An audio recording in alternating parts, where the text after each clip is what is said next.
Hello friends, and welcome to the Hanged Man in the Moon. If this is your first time here, welcome. Thank you for coming. I'm pleased to meet you. If you've been here before, thank you for returning. I'm truly honored. Friends, if you are a returning visitor, you may have a couple of questions. One being, yes, I'm still in my temporary office, my usual backdrop for these videos is being remodeled. They're removing asbestos, and that's going to be the case for the next couple of months, and so I hope it's okay. This is what we've got. Another thing is, you might be wondering what's going on with my face.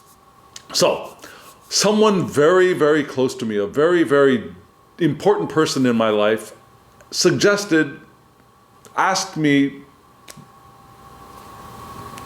thought it would be a good idea if I were to try to grow a beard. And after a little bit of discussion, I relented, and so we made a pact that I would grow this for the next couple of weeks, and if it looks strange, and we both decide, I will cut it all off, but if it looks good, I might keep it for a while. We'll see. So, stay tuned. Is the hair gonna stay or not? Let's find out. Okay, so friends, what are we doing here? This is my Lenormand deep dive, right? I'm in the middle of my deep dive year in the Lenormand system, the system that was created in Germany under the name of the Game of Hope, translated into English, and then it was transported over to France, and they wanted to sell lots of decks, so they decided to add the name of the very famous Madame Lenormand to the deck, and the deck took off, right? And now it is sold internationally. There are Lenormand readers all around the world. They're sold here in South Korea, they're sold in Europe, they're sold in the Americas, they're sold all over the place, right? So it was a successful venture, as it all turned out. And it's an interesting system. It's a fascinating system. And I'm enjoying the exploration of it, and I hope that you're enjoying watching me stumble through it. So, we've got a whole spread all laid out, right? We've got a spread laid out. And I've changed up the order of how I record these videos. So we'll go at the end of the video, we'll do the wrap up that I usually began the video with. And so first, before I show you the spread, I would like to take care of a little business. That business being, thank you. Thank you. Thank you for doing all those things you do, for hitting the thumbs up button, for subscribing to the channel, for commenting below or beside or wherever the comments appear for you, because all of those things that you do tell YouTube to show the video or the channel to people who might not otherwise have found us here. And so you're a blessing. You're a blessing. Those things that you do are a blessing for other people, so thank you for doing that. And also, if you're interested in getting a reading from me, my online tarot reading shop has a QR code at the end of the video in addition to the address. Yeah, the web address is very simple. It's just my name, DerekJohnThomas.com.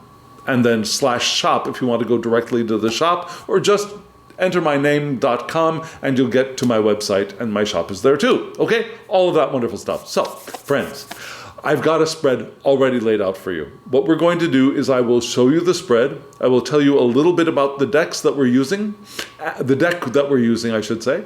And then I will show you the picture again, and we'll dive into reading the spread, and we'll read the spread in a couple of different ways. Are you all set, friends? Here we go. Let me show you the spread right now.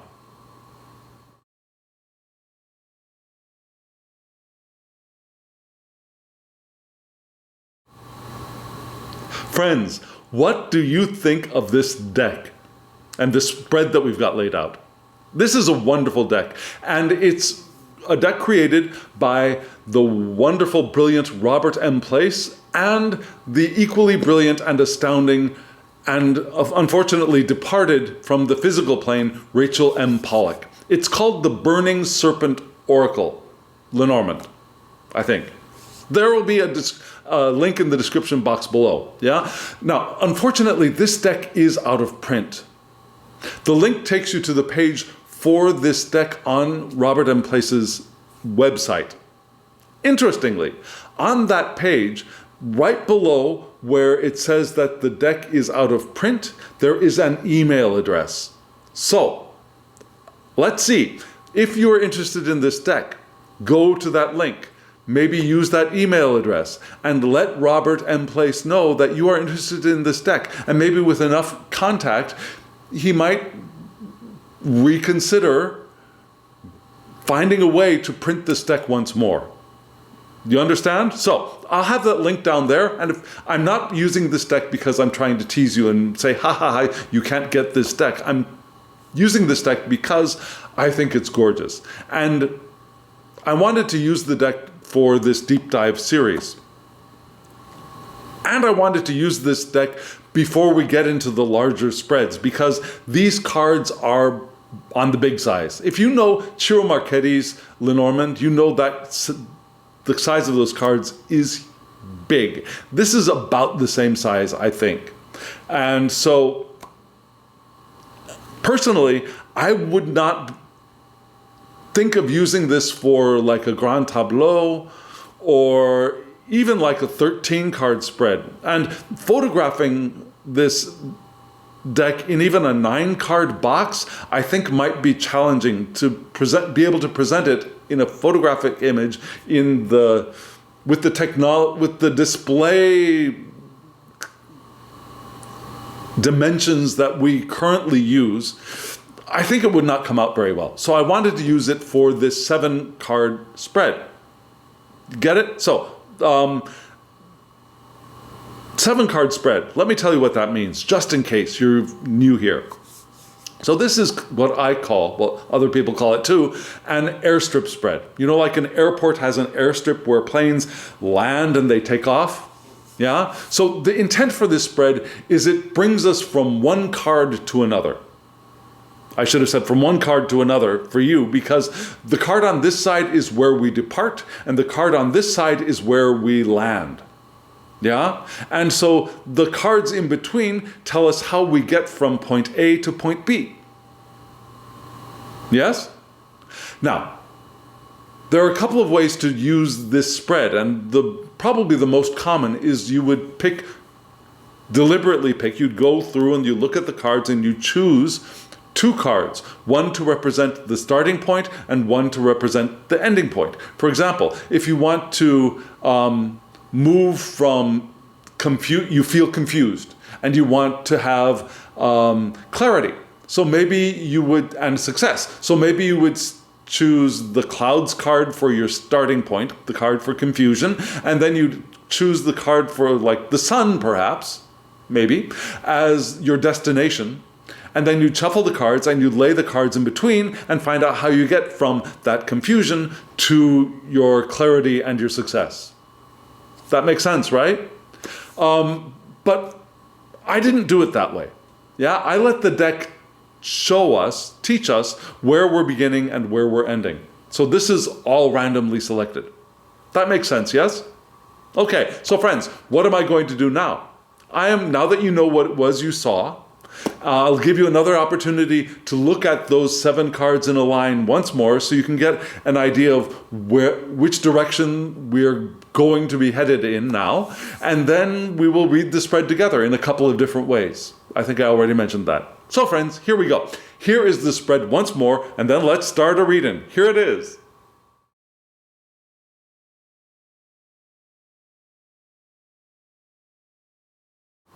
So friends, this is a really interesting spread, don't you think?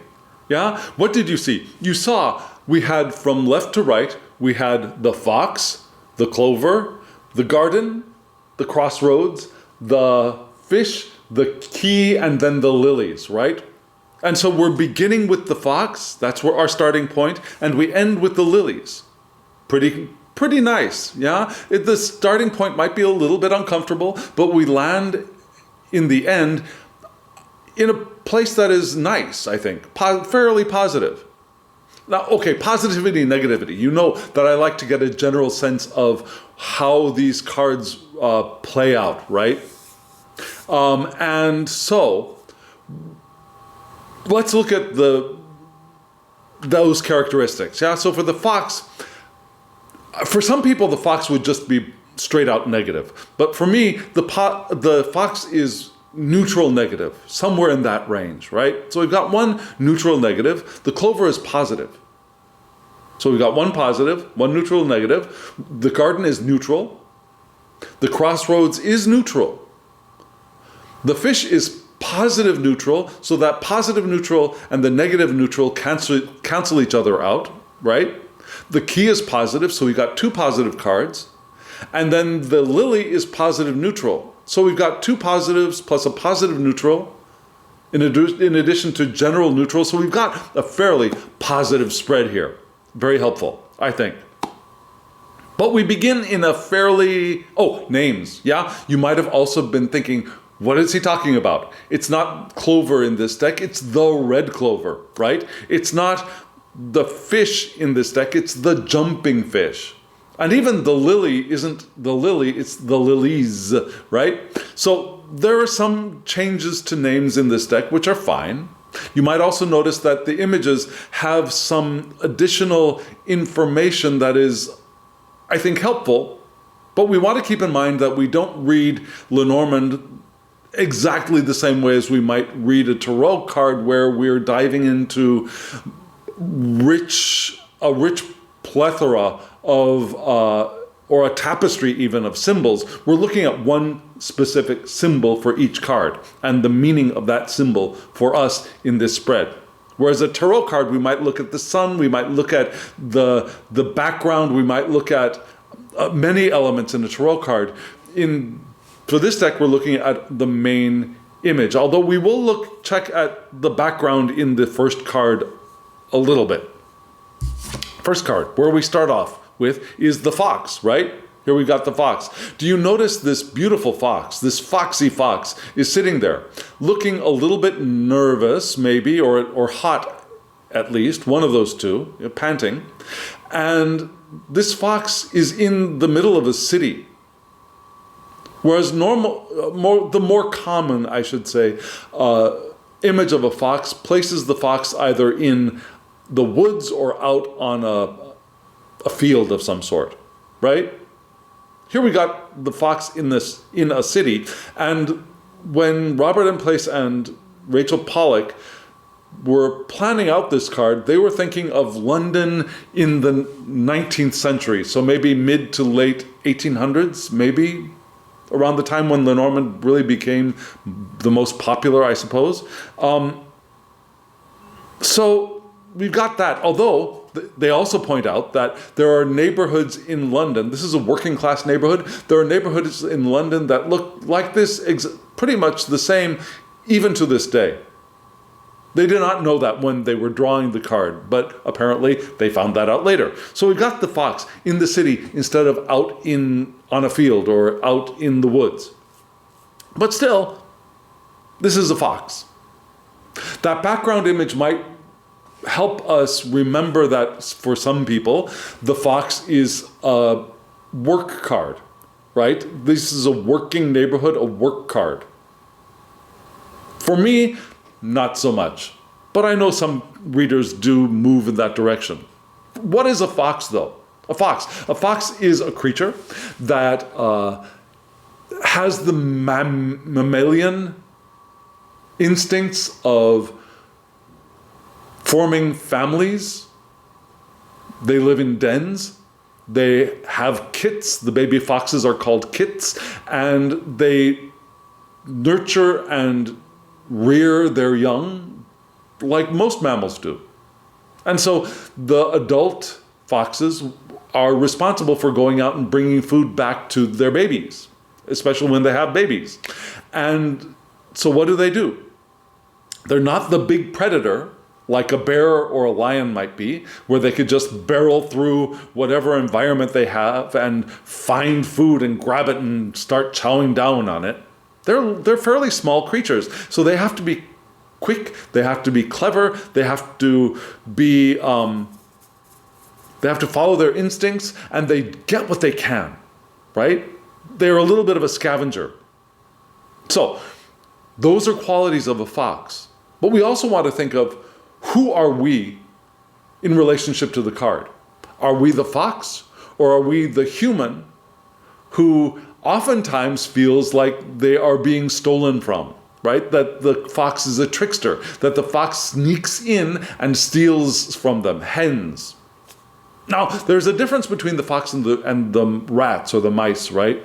The mice come in and they nibble away at our possessions, at our food especially.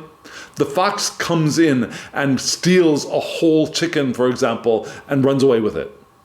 So that's a difference between fox and rat or mice. So we got the fox. Are we the ones feeling like we are being stolen from and we have to protect ourselves? Or are we the ones who are being crafty and clever? Something to consider. Traditionally, often people look at this card and they think of something not quite right, something wrong, or something or someone is being false, a trickster. It could be a warning sign. But it could be thinking outside of the box to get what it is we want. It could be the need to be clever. It could be the duty of the adult fox to their kits, the baby foxes, right? But it could also be deception. Looking at this spread, and because I don't tend to read the fox for work craftiness, the crafty coworker, or anything like that, we're going to look at the more positive aspects of the fox. So, more positive. Because remember, we're asking ourselves, how can we live our lives more intentionally in the coming weeks? Yes, that's the base question of all of these videos. And this fox coming in and thinking that we have to be clever, we have to be sneaky to get what we want, might be a little bit of a problematic aspect of self that we want to metamorphose into something else. Yes? So maybe that's it. Or, on the even more positive side, we might realize that maybe this is the time for us to think outside of the box, to be able to get where we want to go, to be able to live more intentionally. Maybe thinking outside of the box is going to be beneficial, as long as we can avoid the trap of needing to be deceitful. Because sometimes we could be the deceitful ones, right? We could be the tricksters. To be able to get what we want, we will do whatever we need to. If we need to lie, if we need to connive, if we need to go behind somebody else's back, we are going to get what we want. We don't want to do that.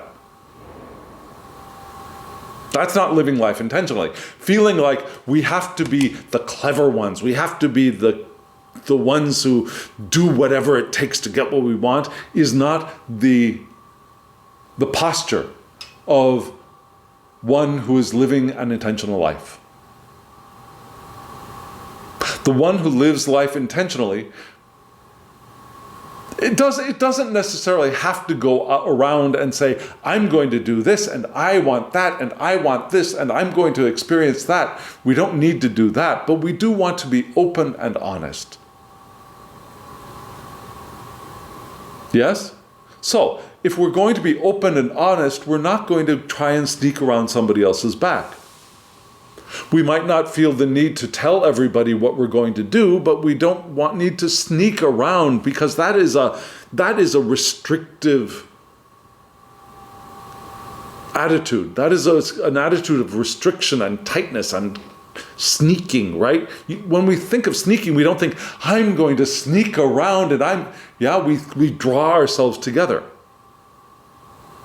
Even the physical posture of that idea, that way of being in the world draws us in, and that restricts us from the power of intention. Opening to life's possibilities is what living an intentional life is. So, thinking outside of the box is a good place to begin.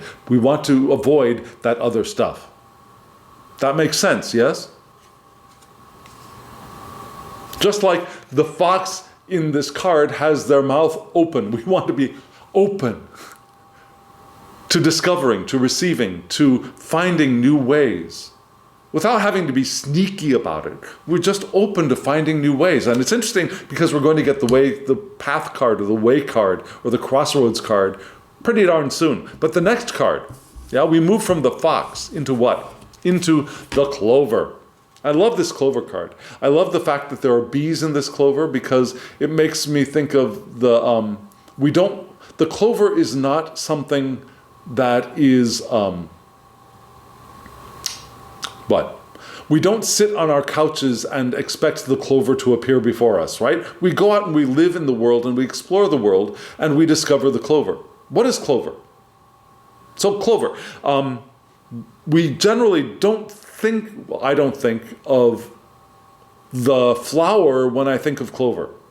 I think of the leaves, mostly.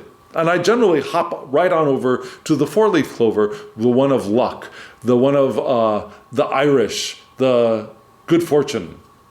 But it's not a huge fortune, right? It's not huge luck, like maybe the fish card might be. We're going to get to the fish. It's not huge abundance. It's not the sun.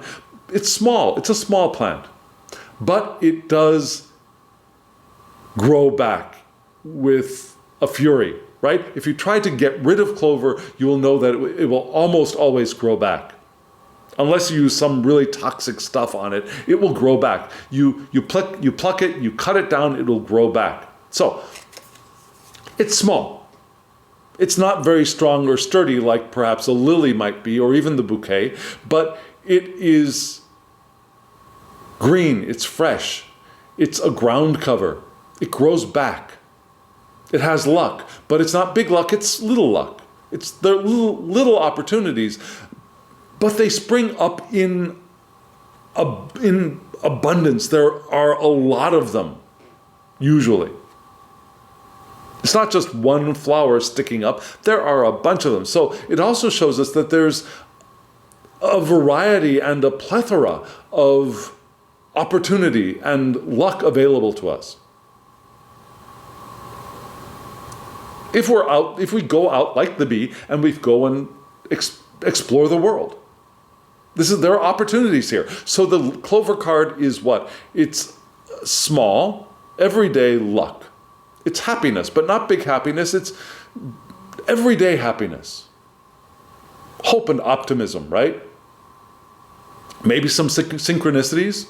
Maybe some money is involved. Not big money, but small money. Any money is good. There might be omens here. Blessings, little omens, signs popping up around us, which would be good. Now, according to Robert M. Place and Rachel Pollack, this card shows us that even though it might not be money popping up in front of us like a little pot of gold left by the leprechauns, it could be that the odds are in our favor now. So we move from that fox, from the cleverness, thinking outside of the box, being open, but thinking outside of the box, and we discover some opportunities, that things are moving in our favor, are happening in our favor. We might be asked to pay attention to maybe some signs and signals out in the world some synchronicities that could inform us. Right? And it's interesting because this clover card is right next to the garden card. The next card over from the clover was the garden, right? And here's the beautiful little garden.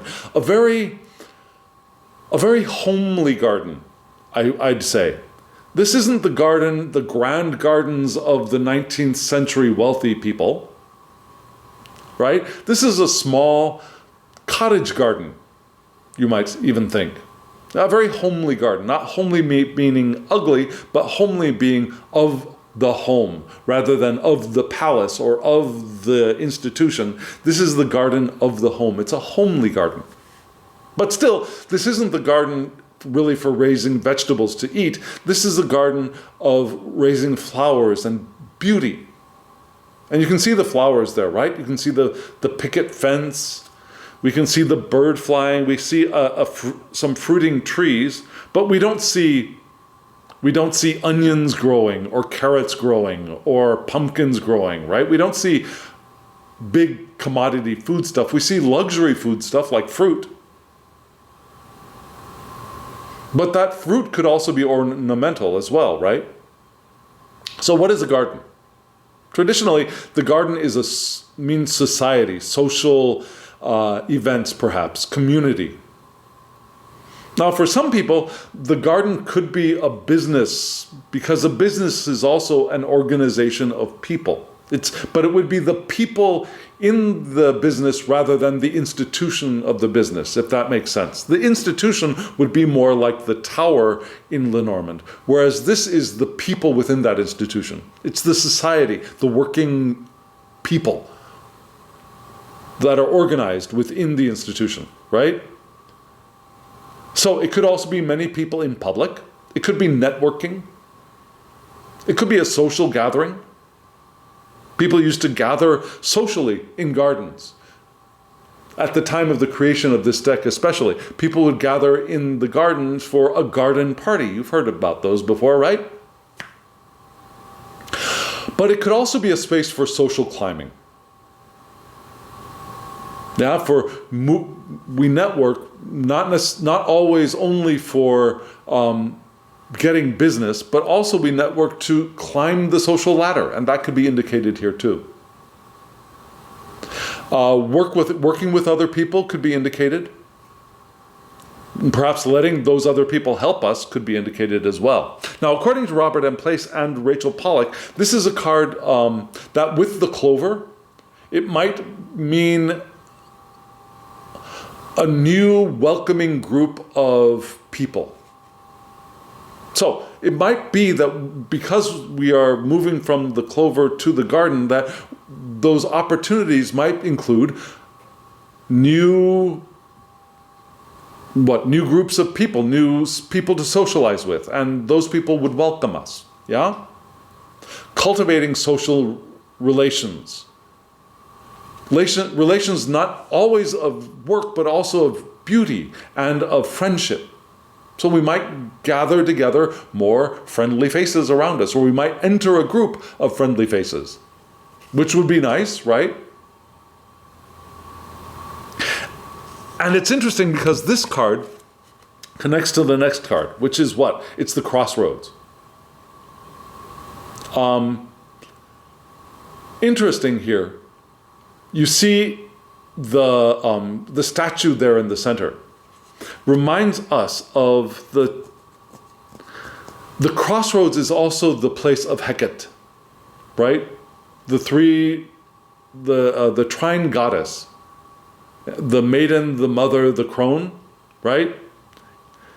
One of her symbols is the crossroads, from my memory. So that's what I think of when I see this statue at the crossroads. It's that we have that maybe we have that magical power.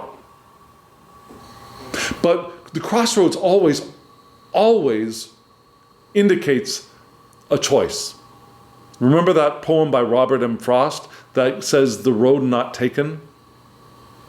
Now, we come to a crossroads, we have to choose one. Now, sometimes we can, if we're fortunate, we could go down one path a little ways, and if we decide, no, this isn't the right way, we could double back and choose the other path. But sometimes that's not always possible. So we want to be careful which path we choose. And so that's part of this card. Choices. Decisions. And this decision has to be now. It's not a decision to be put off. We get to the crossroad and we need to make the decision now. So doing nothing now would be the worst choice.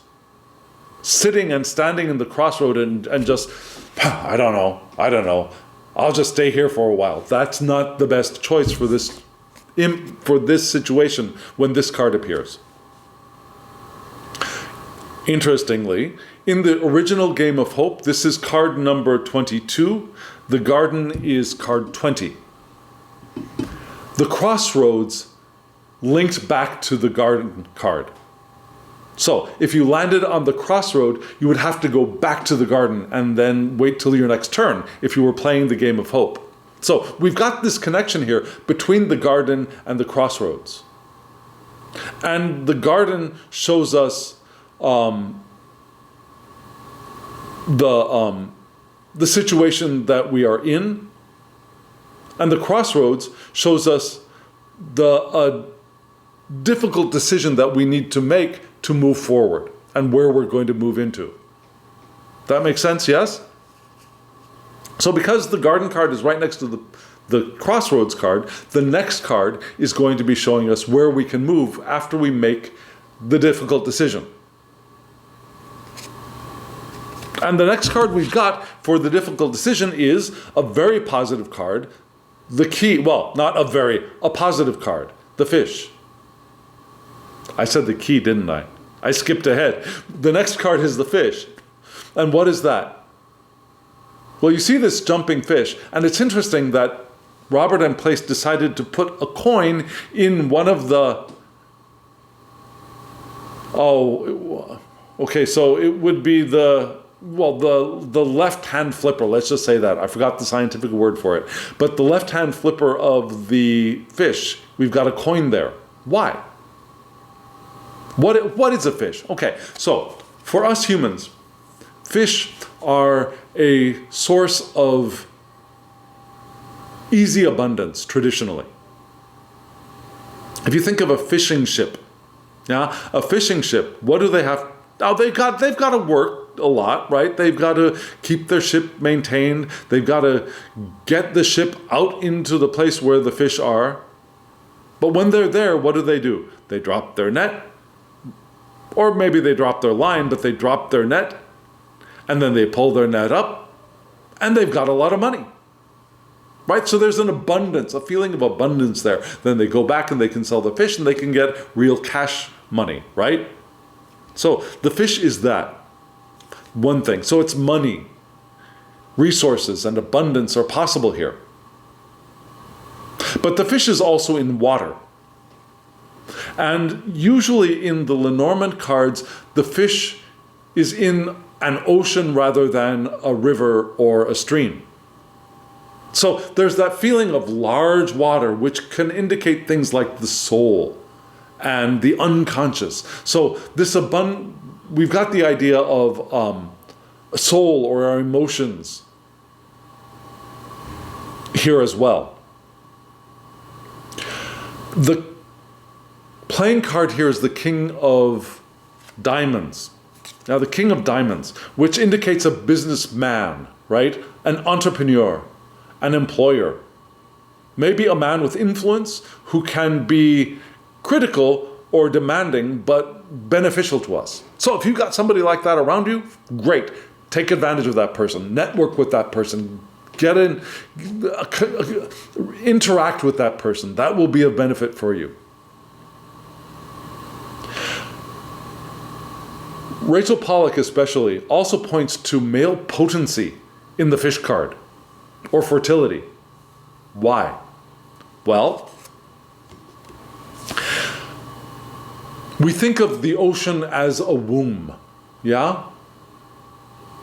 And the fish swim through this womb kind of like spermatozoa. So there's the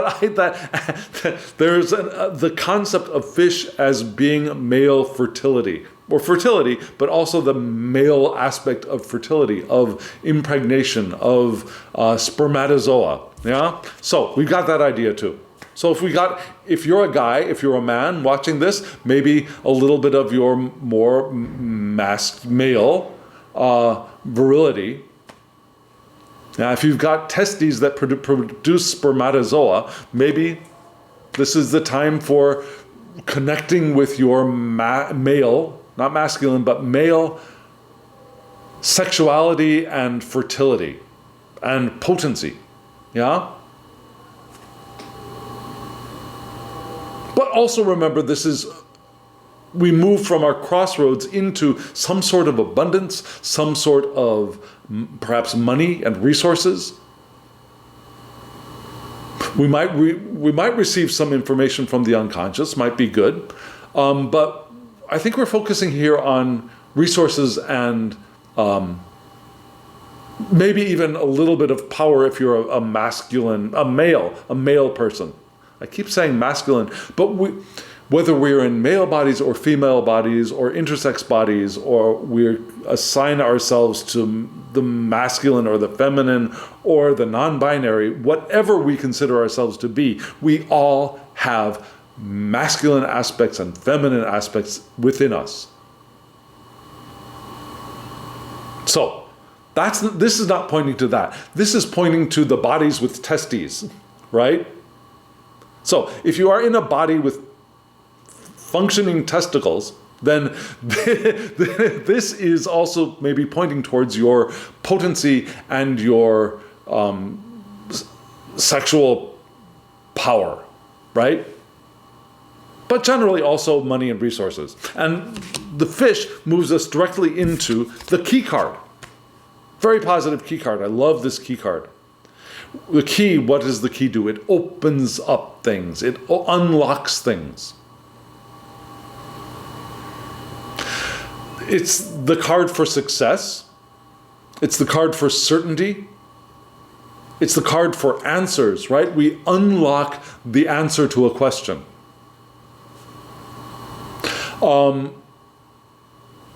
It's also like an exclamation point for some people. It's the yes, this. So our abundance, yes, this, our abundance and the card next to it are given a lot of emphasis by this card here. Now, interestingly, Rachel Pollack and Robert M. Place indicate that there are writers within the tradition of Lenormand that give a directional reading to the key that I had not really noticed nor do I remember hearing before. According to them, the card on the left of the key card would be something that is locked in. And the card to the right of the key card would be something that is unlocked, right? So the thing that is locked in for this spread is abundance, money, resources. The thing that is unlocked will be the next card. So that's interesting. So we get our abundance and our abundance, our resources, yes, and maybe our potency. That brings us success. It brings us certainty. It brings us answers even. And then the next card is what is unlocked, and that's the card that we want to land on. This is our destination, the lily, or here the lilies. And generally, we only see a lily, or maybe a few lilies, on the lily card. Here we got a lady person, right? Which is interesting. And a little bit confusing if you're reading quickly. And you don't notice the title. You see this girl, this woman, and you think, oh, this must be the woman card. But it's not. It's the lily card. And actually, the lily is more associated with a male figure for most people than with a female figure, because the card associated, the playing card, is the King of Spades. So often this would be the card for a mature man, an older lover even, a man with gravitas. Now, whereas the King of Diamonds is the one with mercantile or business knowledge and finesse and wisdom, this is the man of gravitas, the wise one with good advice, the grandfather, the elder of the tribe. So the lily can be that. It could be that guy. So if you got that kind of guy around you, remember, the key is placed between two kings when we think of playing cards. So maybe having older dudes in our environment is going to be helpful with business and with advice. Okay, great. So if you got those people show up for us, take advantage. Not in a negative way, but be open to what they can provide for us. But the lily is also other things. The lily can be sexuality, which, remember, we were moving from the fish, which was male potency. Well, maybe we got a little bit of mature sexuality here. Sensuality. It's not the bang, bang, bang kind of sex of the whip. which leads to a number of other ideas, but this is the mature, sensual sexuality of virtue even. Yeah, the virtuous, loving sensuality. When we think of a lily, what is it?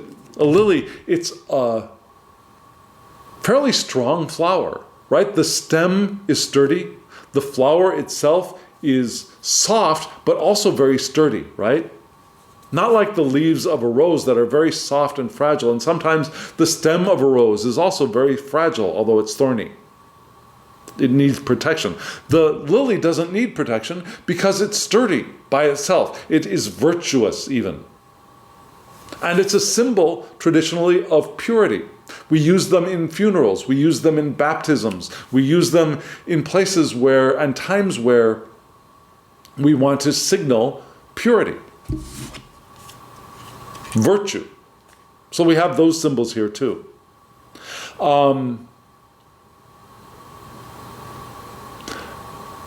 Now, with this card being our destination point, yeah, we could lean into the sexuality portion of it, but I think we want to lean into the virtue of this card, the family perhaps, but also harmony, virtue, upright being. Yeah, so we start off being clever, open, but clever and thinking outside of the box, and we end up at the end of this journey, open, harmonious, feeling virtue, being and embodying our virtue, and being open to some advice too, right? So that's the direction we're moving.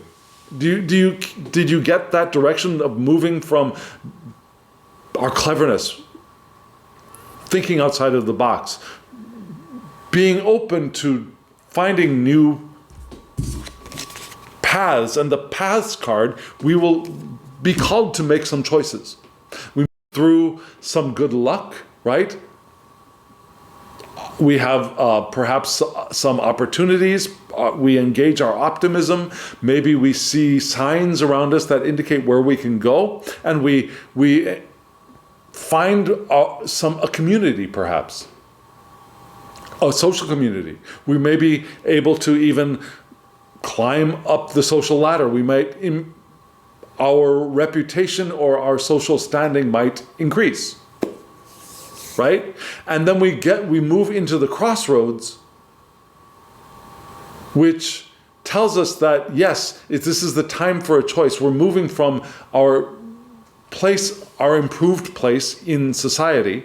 We make a choice, and if we make the good choice, we move into our abundance,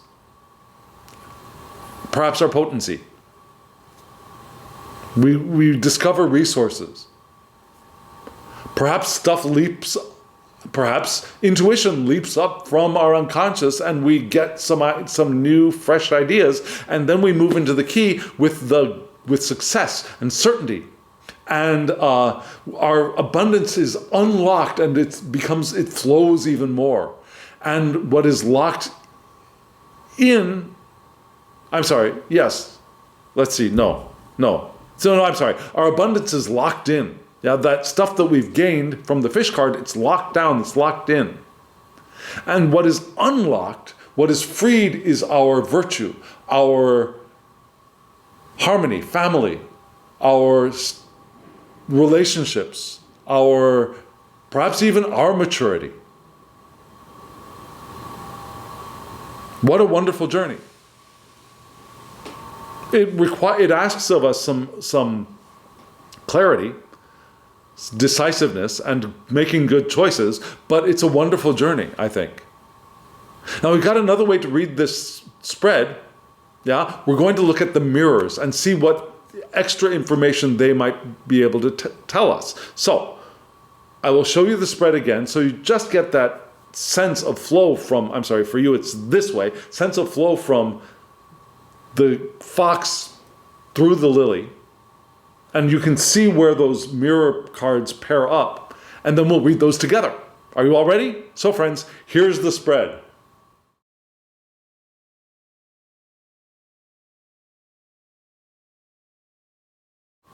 Friends, we're moving into really understanding what the main point is for this spread, I believe.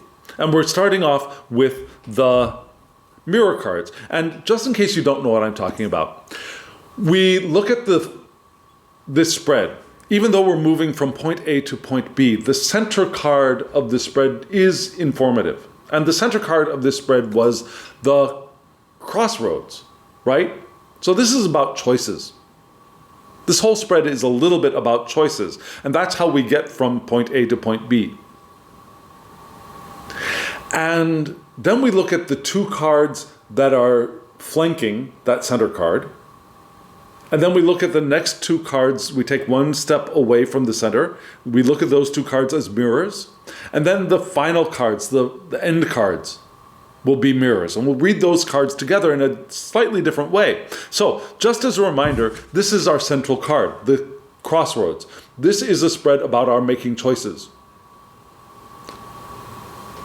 making decisions. And the decisions should be now, right? So the first pair of flanking cards were what? They were the fish and the gardens, right? So what does that mean? Let me show you the cards. The fish and the garden. Here we go. So our abundance, fish, right? Our abundance, maybe money, maybe our resources, but our abundance here is going to flow out of our social interactions.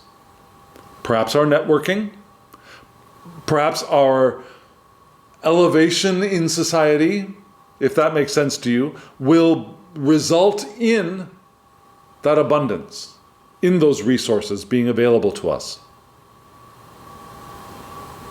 Right?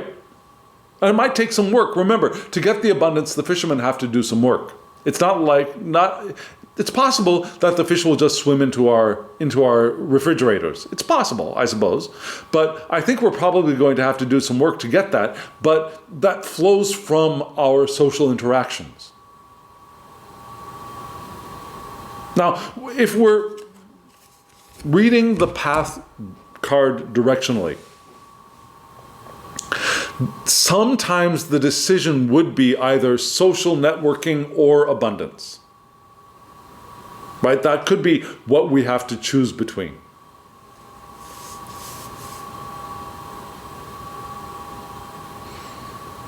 I don't think so.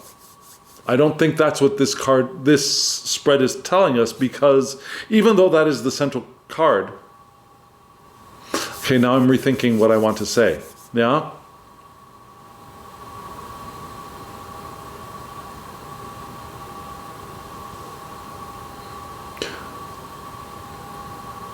So, if we do find ourselves in this place where we're choosing between money, resources, abundance, and partying with people, that if we are faced with those two things, we might be circumspect about our decision. I think the path of partying seems to lead back through some luck into our having to be clever and thinking outside of the box. Moving in the direction of our abundance, and perhaps even things that feel good, but moving in the direction of our abundance is the answer, yes, and that will lead to our maturity. So you decide, which one would you prefer?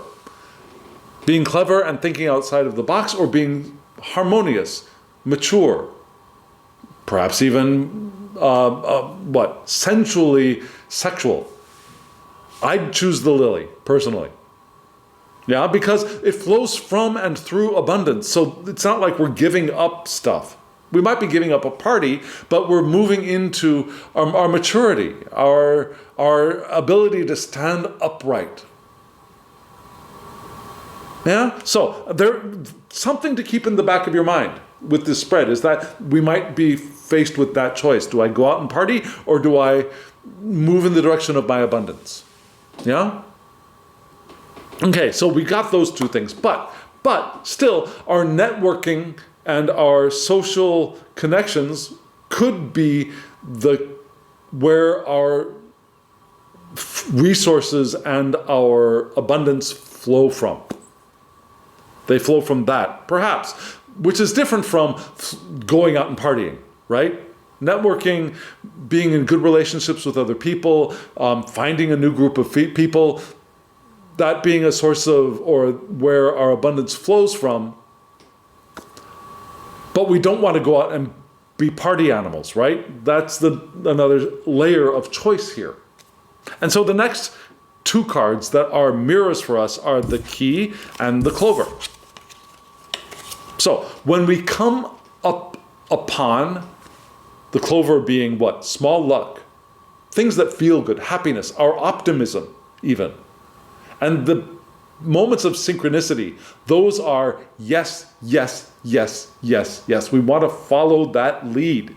We want to follow that lead of, again, feeling lucky, feeling optimistic.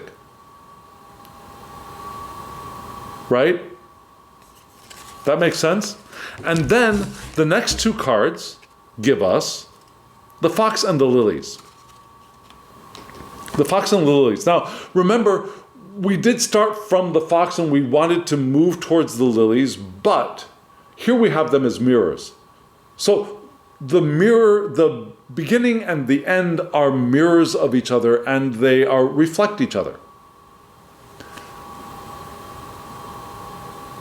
So yes, the fox, remember, does have that sense of duty, does have the sense of taking care of their pups, their kits, I should say, their kits.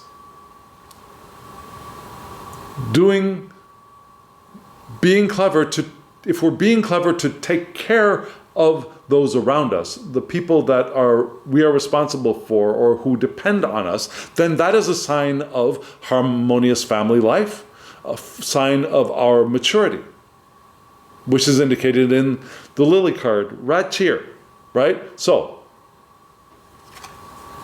this is not the spread about being irresponsible or ignoring our family, but we also want to take care of our people. Whether that family is biological or intentional, or the group of coworkers that you engage with, whatever your family is,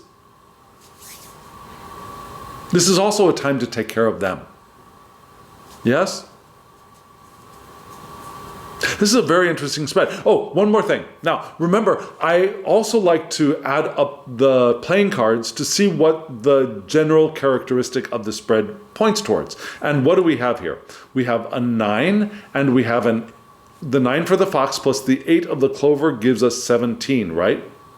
And then another 8 gives us what? Okay, let me put it this way. So 8 plus 8 is 16 plus 9, that's 25. Okay, then the queen is 12, so 25, 35, 36, 37, right? The king is 13, so 47, 50, right? 50. Then we have an 8 for the key, which would be 58. Then we have the lily, which is a king 13. So 58, 68, 69, 70, 71. Right? 71. 7. Am I adding that up right? I thought I had gotten to 15. Huh. Okay, so I might not have added this up right. Let me pause and re-add my numbers. I might have made a mistake. Just a second.